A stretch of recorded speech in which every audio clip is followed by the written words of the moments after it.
Crossovers are designed to appeal to everybody because they can do everything. But does that also apply to towing? In fact, there are several gutsy crossovers, like this 2018 Dodge Durango RT, that can handle your boat or camper for a weekend of fun. There are just a few things you need to know first. I'm Ryan with Edmunds. We painstakingly test and review hundreds of cars each year, while CarMax buys, sells, and expertly appraises hundreds of thousands. We're combining our car testing knowledge with CarMax's experience in helping you find the right crossover. Before we dive in, be sure to subscribe to the CarMax channel for more videos like this. And for an in-depth article on the Durango and other crossovers like it, click the link in the description. Half-ton pickup trucks are basically the only choice for hauling if you're working above 7,000 pounds or so, which you'll need for bigger boats, 2-horse trailers, and toy haulers. But the truth is that crossovers can fulfill the towing requirements of the vast majority of American drivers. There are lots that can handle up to 5,000 pounds or more, which includes compact camping trailers, medium-sized boats, and even a couple of side-by-sides. If you need a higher tow rating, there's this mighty Durango, plus several other options that you might not expect.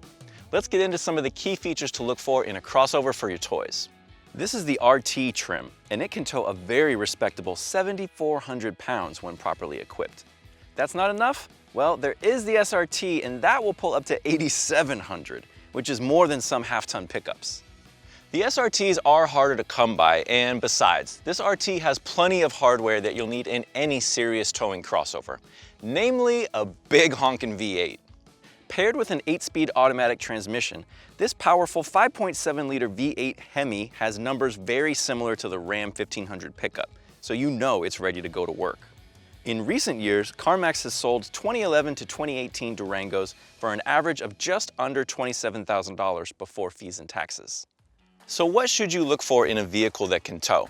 First, a powerful engine to pull your trailer up inclines, a strong frame to handle the stress of towing, and good brakes to bring the vehicle to a complete stop. These are all essential to have in any hauler. Many crossovers also come with a towing package to help them reach their maximum capacities. Let's check out what the Durango has. A Class 4 hitch, which is way better than the Class 3 you'll find on every other crossover. This helps the Durango reach its huge maximum towing capacity. Just add your own hitch and you're ready to tow. There's also a 4-pin wiring connector which hooks up to the lights on your trailer, plus the added functionality of a 7-pin, which is a rare sight on crossovers. The 4-pin connector sends your vehicle's brake lights and turn signals to the trailer, while the 7-pin adds backup lights and the ability to control the trailer's brakes if properly equipped. More equipment in this particular Durango. You've got additional engine cooling so that the engine doesn't overheat under the stress of a heavy load. There's also a rear load leveling suspension that helps the Durango ride nice and balanced instead of dipping under the weight of a trailer. Now, some Durangos come with a tow mode button that you can press to optimize the engine and transmission for the best possible towing performance. And still others have a trailer brake controller that helps you slow down the trailer if it has electric brakes. All that without leaving the driver's seat. That assortment of features makes the Durango truly special in the crossover class.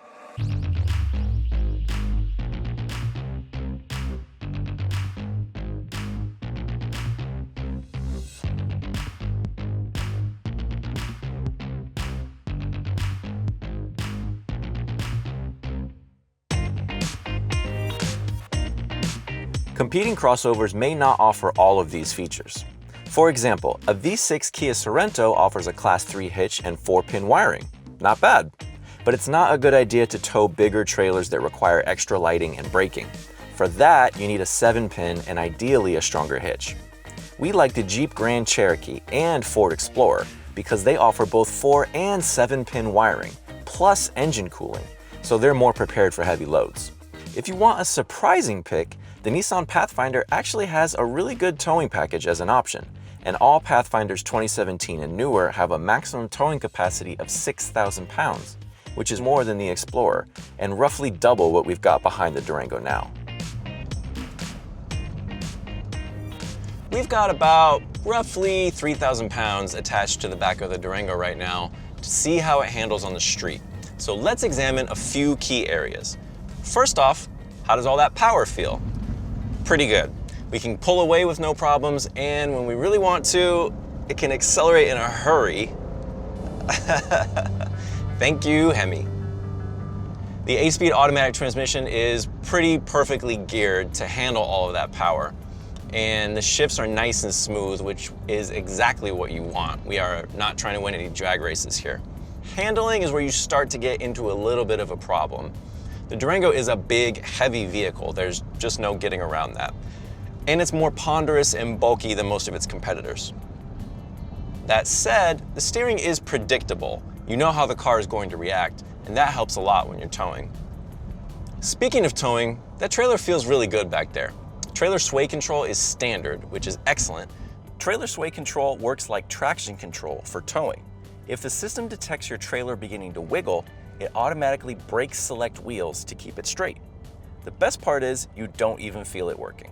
Plus, the Durango has a nice long wheelbase, and that helps with stability. Lastly, we've always been a big fan of the brakes on the Durango. Obviously, there's a lot of stopping power, but maybe just as importantly, the car doesn't rock or jostle back and forth when you're applying more pressure. Instead, it stays nice, flat, and level, which gives me a lot more confidence when I know there's a situation where I'm gonna have to brake in a hurry. All in all, this can easily handle your weekend adventures and then still be the comfy family vehicle for the rest of the week.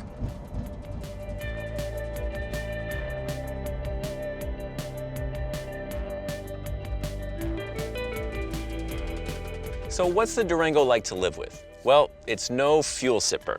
It's much thirstier than the competition, and that's only going to increase if you're towing. Such is the trade-off for all that horsepower. For instance, comparably equipped 2018 Pathfinders and 2018 Toyota Highlanders are both EPA rated at 23 mpg combined. On the plus side, the driving position feels great, and outward visibility is good too, so there are fewer blind spots on the road. You also get the excellent Uconnect infotainment system on most models, which is one of our favorites.